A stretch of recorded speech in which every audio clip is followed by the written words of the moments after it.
Hello viewers, welcome back to your YouTube channel Economics X. My name is Indu Sharma. So guys, previous class में हमने determination of income and employment की कुछ practice set solve किए थे. Again आज हम कुछ frequently questions जो अभी तक पूछे गए हैं एग्जाम में वो देखेंगे.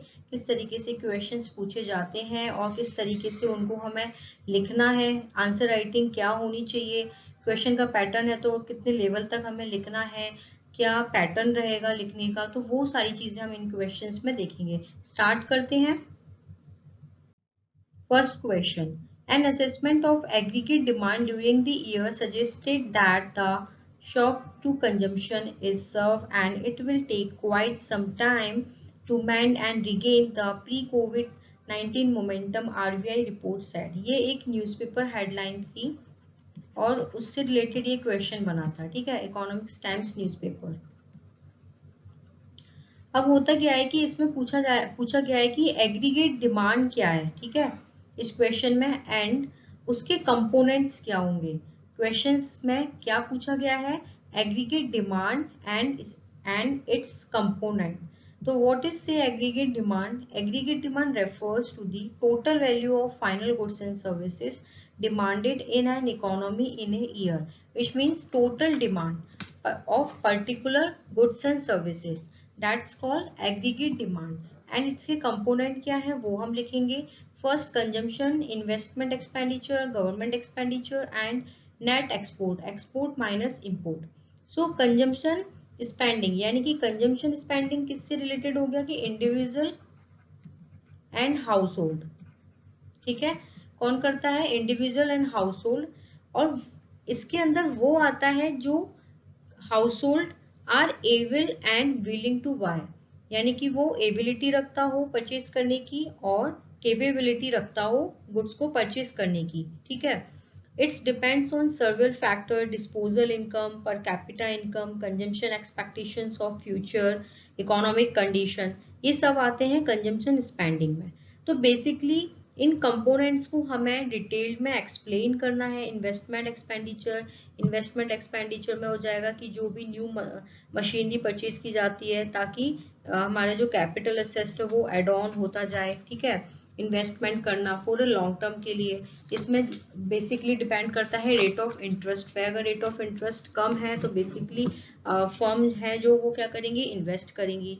तो हाउस होल्ड एंड फर्म के बारे में बात होती है. और जो सर्कुलर फ्लो मॉडल है जो हम पढ़ते हैं हमारे सिलेबस में, उसमें 2 सेक्टर मॉडल के बारे में हम पढ़ते हैं, house hold sector and firm. ठीक है, तो इन पॉइंट्स को क्या करना है, डिटेल्ड में लिखना है, टू दी पॉइंट. और एग्रीगेट डिमांड की डेफिनेशन लिखनी है विद गुड एग्जाम्पल. उसके बाद ये टॉपिक क्या होता है, कंप्लीट होता है और ये क्वेश्चन भी कंप्लीट होता है. नेक्स्ट क्वेश्चन पे मूव करते हैं. What is consumption and what are different types to determination of income. Okay, तो ये कह रहा है कि कंजम्पशन क्या है और कंजम्पशन क्या है, डिटर्मिनेशन क्या है कंजम्पशन की. ठीक है, तो जो कंजम्पशन होता है बेसिकली क्या होता है, जब कोई भी पर्सन कंज्यूम करता है किसी भी गुड्स एंड सर्विसेज को तो उस वो कब करता है, या तो वो एबिलिटी रखता हो उस गुड्स को कंज्यूम करने की. और कंज्यूम एबिलिटी तो रखता है बट कंज्यूम कब करेगा, जब उसको क्या हो, फुल सेटिस्फैक्शन हो. यानी कि using goods and services by people to satisfy human wants. क्या ह्यूमन वांट्स क्या होनी चाहिए, सेटिस्फाइड होनी चाहिए, particular that consumption whatever he is consuming. Okay, तो जो भी गुड्स एंड सर्विसेज वो कंज्यूम करता है तो वो उस पर्टिकुलर गुड्स से क्या होना चाहिए, सेटिस्फाइड होना चाहिए. तो इसको बोलते हैं हम कंजम्पशन. और जो कंजम्पशन होती है वो भी डिफरेंट टाइप्स की होती हैं. फर्स्ट होती है ऑटोनोमस कंजम्पशन एंड सेकंड होती है इंड्यूस्ड कंजम्पशन. जो ऑटोनोमस कंजम्पशन होती है इसको डिनोट करते हैं हम सी बार से, और इंड्यूस्ड कंजम्पशन है इसको डिनोट करते हैं वी वाई. जो वी है वो रिप्रेजेंट करता है एमपीसी और जो वाई है वो रिप्रेजेंट करता है national income. MPC which means marginal propensity to consume. अब इन पॉइंट्स को हम अच्छे से लिखेंगे, यानी कि बेसिकली हमें डिफरेंस बताना है ऑटोनोमस कंजम्पशन में एंड इंड्यूस्ड कंजम्पशन में. तो जो ऑटोनोमस कंजम्पशन होता है वो क्या होता है, इंडिपेंडेंट कंजम्पशन होता है. क्या होता है, इंडिपेंडेंट कंजम्पशन होता है फर्स्ट. और कांस्टेंट होता है ये, इंडिपेंडेंट होता है ये, कांस्टेंट होता है during a short period of time. किसने बताया है, किन्स ने बताया है. और ऑटोनोमस कंजम्पशन वो होता है कि जो इनकम पे डिपेंड नहीं करता है, बेसिकली इट्स नेसेसरी, जो गुड्स, जो एसेंशियल गुड्स होती हैं, जो हम डेली वेजेस गुड्स लेते हैं, वही होता है ऑटोनोमस कंजम्पशन। इस ये चीज किसी भी लेवल ऑफ इनकम पे डिपेंड नहीं करती, और जो ऑटोनोमस कंजम्पशन है ये कभी भी जीरो नहीं हो सकता, ठीक है। और it is not related to national income, national income से भी रिलेटेड नहीं होता। ऑटोनोमस कंजम्पशन ऑलवेज पॉजिटिव, कभी भी नेगेटिव नहीं होता। लेवल ऑफ इनकम हमारा चाहे जीरो हो, चाहे ज्यादा हो, चाहे कम हो, डजेंट मैटर। मैटर करता है कि पर्सन, पीपल, जो भी एसेंशियल नीड्स है वो अपनी फिल करता है, नेसेसिटी गुड्स को परचेज करता ही करता है। लेवल ऑफ इनकम जीरो होने के बावजूद भी वो नेसेसिटी गुड्स को लेना बंद नहीं करता है, तो that's considered is autonomous consumption. Now second the point is induced consumption. Induced consumption क्या होता है, basically depends on level of income. Level of income पे क्या होता है, डिपेंड करता है। अगर इनकम इंक्रीज होती है तो ये कंजम्पशन भी क्या होगा, इंक्रीज होगा, ठीक है, और which is positively related to the national income. और ये जीरो भी हो सकता है, जैसे कि अगर इनकम क्या है हमारी, जीरो है, ठीक है, तो पर्सन क्या कंज्यूम करेगा, कुछ भी नहीं करेगा, तो ये जीरो भी हो सकता है। क्योंकि इसलिए जीरो हो सकता है क्योंकि इनकम जो है वो इलास्टिक होती है। अगर इनकम जीरो है तो ये कंजम्पशन भी जीरो होगा, अगर इनकम ज्यादा हो रही है तो ये कंजम्पशन भी इंक्रीज होगा, अगर इनकम कम हो रही है तो ये कंजम्पशन भी क्या होगा, डिक्रीज होगा, ठीक है। तो ये होता है हमारा induced consumption, basically depends on level of income. Level of income क्या है उसके ऊपर ये क्या करता है, डिपेंड करता है। बट जो ऑटोनोमस कंजम्पशन होता है वो इंडिपेंडेंट होता है, और during a short period of time क्या होता है, कांस्टेंट होता है। और जो ऑटोनोमस कंजम्पशन है ये क्या होता है, एक हॉरिजॉन्टल स्ट्रेट लाइन होती है, हॉरिजॉन्टल स्ट्रेट लाइन जो पैरेलल होती है एक्स एक्सिस की। और जो इंड्यूस कंजम्पशन होता है ये पॉजिटिवली स्लोप्ड होता है, जैसे जैसे इनकम बढ़ेगी वैसे वैसे ये कंजम्पशन भी क्या होता है, बढ़ता है। तो ये बेसिकली डिफरेंस होते हैं डिटर्मिनेशन ऑफ इनकम के, जो कि कंजम्पशन के पार्ट हैं। क्वेश्चन पूछा जाएगा तो आपको पहले डेफिनेशन लिखनी है, फिर ये टू टाइप्स इसको रिप्रेजेंट करना है, फिर ऑटोनोमस कंजम्पशन और इंड्यूस कंजम्पशन के बीच में डिफरेंस बताना है। This is very important question. Next question की तरफ मूव करते हैं। What is relationship between APC and APS. APC मतलब average propensity to consume, and APS मतलब average propensity to save. Can value of APS negative, if yes when, ठीक है। तो पहले हम क्या देखेंगे, इसमें रिलेशन देखेंगे एपीसी के बीच में और एपीएस के बीच में। एपीसी क्या बोलता है, एवरेज प्रोपेंसिटी टू कंज्यूम क्या कहता है, the ratio of aggregate consumption, जो भी टोटल कंजम्पशन है, total consumption expenditure to income, यानी कि जो भी रेशियो होता है कंजम्पशन एक्सपेंडिचर का वो किस तक के लिए होता है, इनकम तक के लिए होता है। जैसे जैसे जितनी इनकम हमारी बढ़ती है उतना क्या होता है, कंजम्पशन बढ़ता है, but not at the same proportion, क्योंकि रिमेनिंग अमाउंट को क्या करता है, कंज्यूमर सेव करता है, ठीक है। तो इसका फॉर्मूला होता है ratio to change of consumption upon change in income, average propensity to consume. अब आ जाते हैं APS, average propensity to save, which means it refers to ratio of saving to aggregate income। तो ये भी इनकम पर डिपेंड करता है, अगर इनकम अच्छी है तो सेविंग भी ज्यादा होगी, अगर इनकम कम है तो सेविंग कुछ भी नहीं होगी, अगर इनकम जीरो है तो सेविंग क्या होगी, नेगेटिव होगी, ठीक है। तो ये भी किस पर डिपेंड करता है, एग्रीगेट इनकम पे। बट कंजम्पशन जो है वो it can not be zero, कभी भी जीरो नहीं हो सकती है, और सेविंग है वो जीरो हो सकती है, नेगेटिव भी हो सकती है, बट कंजम्पशन ना तो नेगेटिव हो सकता है और ना ही जीरो हो सकता है, क्योंकि एसेंशियल नीड तो पर्सन पूरी करता ही करता है, ठीक है, नेसेसिटी गुड्स बेसिकली लेगा ही लेगा। तो APS equals to S upon Y, saving upon income. इन दोनों के बीच में रिलेशन क्या होता है कि APC plus APS equals to 1, ये हमेशा होते हैं, ठीक है। एपीएस एंड एपीसी जो होते हैं वो किसके बराबर होते हैं, 1 के बराबर। किसके बराबर होते हैं, 1 के बराबर, ठीक है। अब हमने ये देख लिया, एपीसी को बता दिया हमने, एपीएस को बता दिया, इन दोनों के बीच में रिलेशन भी थोड़ा बता दिया। अब यहाँ पे पूछ रहा है कैन वैल्यू ऑफ एपीएस भी नेगेटिव, अगर नेगेटिव है तो क्यों और कब, ठीक है। तो हम बोल सकते हैं कि the value of APC can be negative when APC greater than income, ठीक है। कब नेगेटिव होगी, अगर जब हमारी इनकम 1200 रुपये है, ठीक है, सपोज, और कंजम्पशन हमारा कितना है 1400 है, जितनी इनकम है उससे ज्यादा क्या है कंजम्पशन है, तो सेविंग क्या होगी नेगेटिव ही होगी, -200 ही होगा। तो बेसिकली कब नेगेटिव होता है, जब एपीसी ग्रेटर देन होता है इनकम के। नेक्स्ट क्वेश्चन पे मूव करते हैं। What is difference between x anti investment and x post investment? X anti investment and x post investment बहुत ही इंपॉर्टेंट टॉपिक है, और जनरली क्या होता है एग्जाम में पूछा जाता है एक्स एंटी के ऊपर एंड एक्स पोस्ट इन्वेस्टमेंट के ऊपर। तो हम ये देखते हैं कि एक्स एंटी इन्वेस्टमेंट क्या होता है, प्लान इन्वेस्टमेंट। ठीक है, क्या होता है, प्लान इन्वेस्टमेंट होता है। और एक्स एंटी का पर्टिकुलर मीनिंग होता है before the event, before the event. हम यहाँ पे बोल सकते हैं कि जो माइक्रो इकोनॉमिक्स है एंड मैक्रो इकोनॉमिक्स है वो क्या है, एक्स एंटी। ठीक है, क्योंकि ये कोई भी इंसिडेंट होता है किसी भी चीज की प्लानिंग पे होता है, माइक्रो भी एंड मैक्रो भी।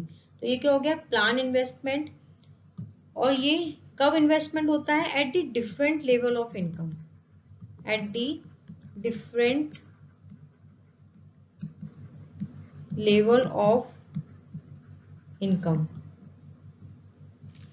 और ये डिटरमाइंड होता है plan investment demand and rate of interest.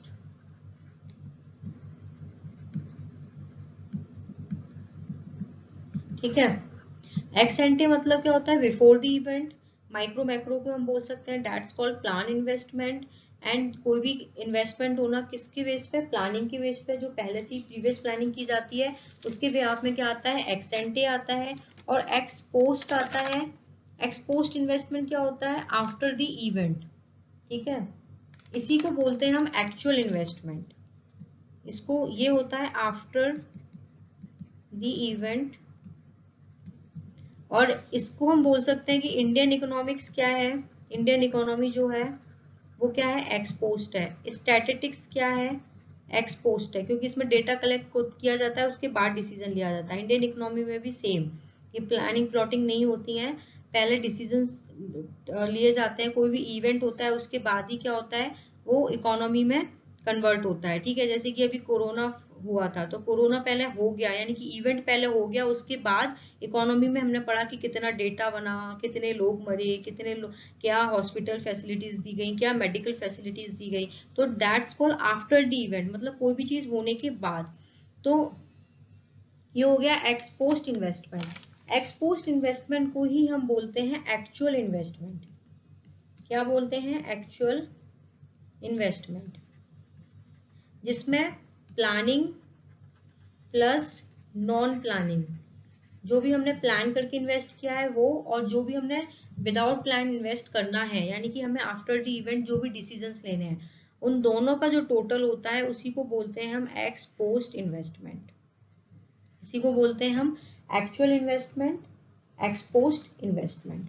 I hope आपको ये समझ आया होगा। इसके बीच में जनरली जो डिफरेंस है वो देखने को मिलता है एग्जाम में, तो इस चीज का आप बेसिकली ध्यान रखें और अच्छे से इस पॉइंट्स को लर्न करें। नेक्स्ट क्वेश्चन पे मूव करते हैं। India's GDP contracted 23.9% in April-June quarter of 2020 to 2021 as compared to the same period of 2019 to 2020, suggesting that the lockdown has hit the economy hard.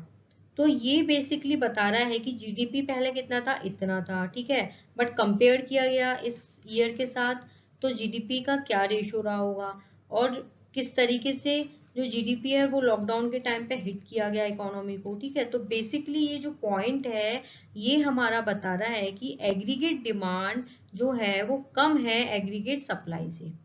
ठीक है, और जब एग्रीगेट डिमांड कम है तो क्या होगा, डिफ्लेशन की सिचुएशन होगी।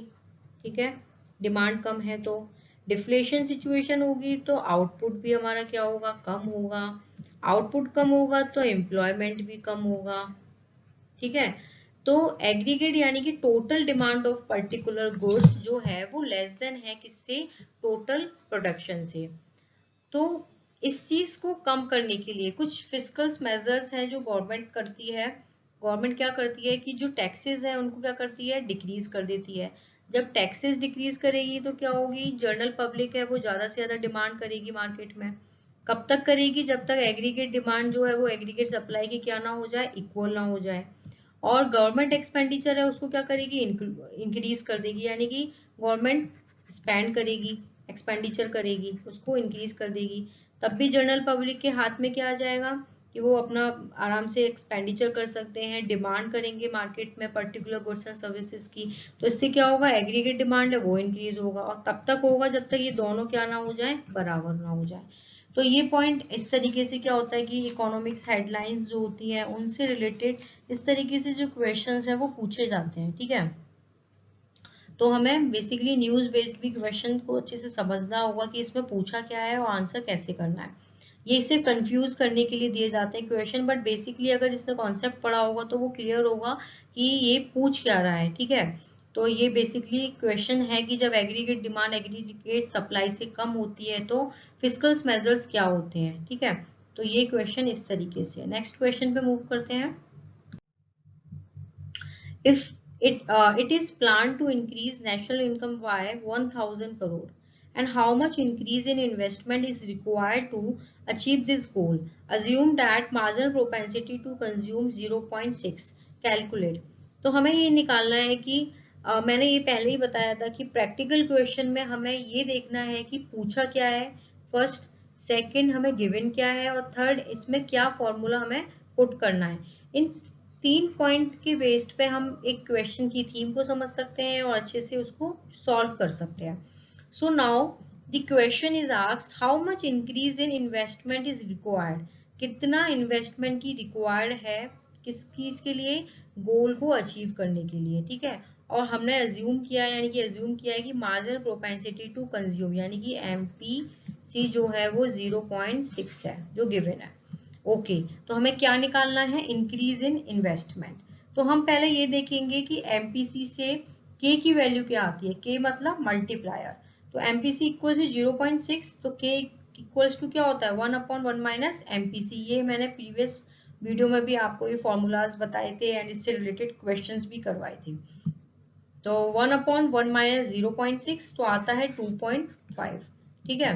अब इंक्रीज इन इन्वेस्टमेंट ये हमें निकालना है, तो हम कैसे निकाल सकते हैं, increase in investment into multiplier. तो इंक्रीज इन इन्वेस्टमेंट क्या है, हमें दिया ही नहीं है, हमें निकालना है, और मल्टीप्लायर की वैल्यू अभी हमने निकाली है 2.5 equals to increase in national income. National income कितना इंक्रीज हो रहा है 1000 करोड़, ठीक है 1000 करोड़। तो तब इसको सॉल्व करेंगे, increase investment equals to 1000 upon 2.5, तो ये आता है हमारा 400 करोड़। कितना आता है 400 करोड़, यानी कि इंक्रीज इन इन्वेस्टमेंट कितना आया 400 करोड़।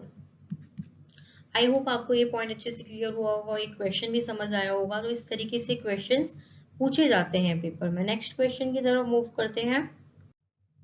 नेक्स्ट क्वेश्चन दे रखा है as a result of increase in investment by 60 crore national income rises by 240 crore, calculate marginal propensity to consume. निकालना क्या है हमें एमपीसी, और गिवन क्या है increase in investment and national income. Okay तो हमें एमपीसी निकालना है, तो हम क्या करेंगे K equals to increase in national income upon increase in investment. 240 divided by 40 that means 4, ठीक है 4 करोड़ आता है ये। अब हमें k निकालना है, तो k अपॉन 1/MPS, ठीक है। ये क्या मार्जिनल प्रोपेंसिटी टू सेव। तो क्या होगा k कितना है, k हमारा दे रखा है, k हमने अभी निकाला है 4, ठीक है। ये वैल्यू को यहाँ पुट करेंगे इक्वल्स टू 1/MPS। तो MPS की क्या आ जाएगा 1/4 इक्वल्स टू 0.25। तब MPS की वैल्यू निकल के आ जाती है, तो MPC हम आराम से निकाल सकते हैं। फॉर्मूला क्या होता है MPC plus MPS equals to 1, which means MPC equals to 0.25 equals to 1. तो MPC equals to 0.25 minus 1 that means 0.75. तो हमारा MPC कितना आया 0.75।